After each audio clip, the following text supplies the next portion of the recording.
Let's eat lunch and enjoy Sea Life Park at Siam Paragon. So we are done in Jim Thompson House. So next is Sea Life Park. Nakakatakot. Iwas tayo dyan. Iwas tayo doon mga beshi. Mutan ko kasi legal nga pala dito sa Thailand ang marijuana. Just me. Maganda rin pala yung mga train station dito sa Bangkok.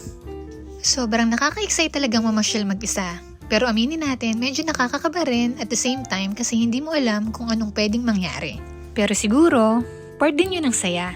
Natututo kang maging independent, mas aware sa paligid at mas nakikilala mo yung sarili mo habang nag-e-explore. Grabe mga Swissy, nagniningning yung mga mata ko dito dahil sobrang daming pink. Bago tayo pumunta sa Sea Life Park, kumain muna tayo ng lunch dito sa Siam Paragon. Restaurant name, Burn Busaba.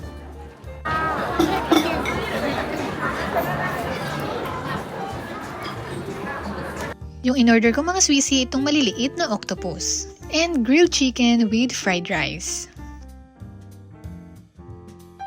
Let's eat!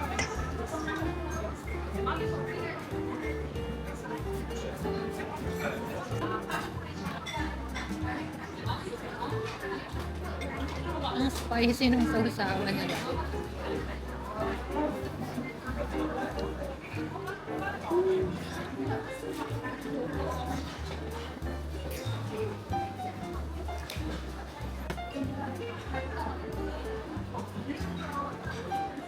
Next, try naman natin itong grilled chicken with fried rice.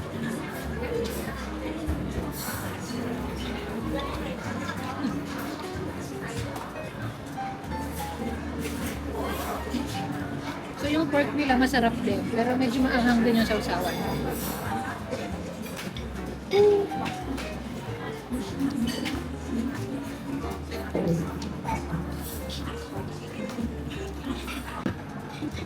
Pero masarap. Let's go to Sea Life Park, mga Swissy! So yung Sea Life Park, mga Swissy, is located here in Siam Paragon, floor B1. Pwede kayong bumili ng ticket online or pwede rin kayong bumili sa site mismo. Meron silang promo na kapag bumili ka ng ticket for Sea Life Park, may kasama ng Madame Tussauds. Yung mga wax figure, hindi ko alam kung tama yung pronunciation, kayo na yung bahala. So mga Swissy, itong Sea Life Bangkok Ocean World ay isa sa pinakamalaking aquariums in Southeast Asia na may 30,000 sea creatures. O siya mga Swissy, tama na muna yung daldal at ipapasyal ko muna kayo.